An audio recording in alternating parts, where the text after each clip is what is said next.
there's so many things to do that are wrong with C-71. It's really hard to even pick a point. The prohibited, the reclassification of prohibiteds. They're going backwards on a few of the classifications for a few of the AR style. They almost look like the AK-47s that were brought back from prohibited and restricted a while back. And they're moving backwards on just about everything that we've moved forward on as far as the CPC is done.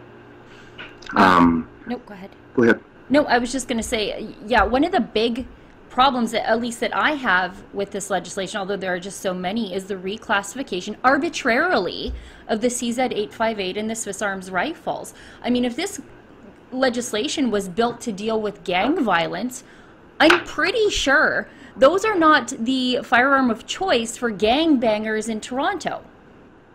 Well, irregardless, if you're going to deal with gang violence, how are you going to deal with gang violence by restricting an inanimate object that they can just pick up anywhere they want to, whether or not it's illegal or not anyways? I've never met a criminal that actually cared about what a law was. If you want to deal with gang violence, you have to deal with people, not with objects. It's like trying to deal with street racing and prohibiting a car. That's not going to do anything for anyone. It's they're not dealing with the problem. They're window dressing, and they're making people feel good by saying, "Oh, we're going to go against gang violence, and this is how we're going to do it. We're going to take away people's guns that go to the range every day." That's exactly how they're doing it, and because the gun owners have been so quiet for so long, we've always tried to be so PC, so correct, don't make a big noise, that we've allowed this huge wedge to be driven between us and the rest of the population. Most of the population are surprised to know that there's still guns out there. Yeah.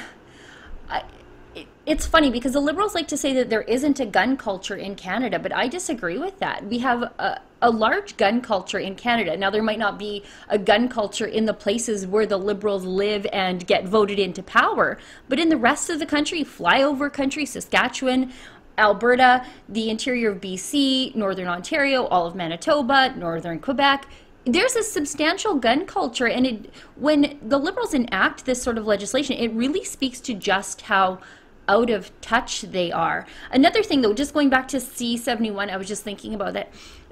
Justin Trudeau had said during his campaign that he would never bring back the gun registry, but there are things in C-71 that look a hell of a lot like a gun registry by another name. Well, for sure. When you force a gun dealer to keep records for 20 years, if that's not registered, I don't know what it is. That's an excerpt from my weekly full-length show, The Gun Show. On my show, I take on the issues of the day through my Alberta conservative lens, and I talk to the real newsmakers the mainstream media ignores. To get access to my show and all of our other premium content, click the link on the screen to subscribe today.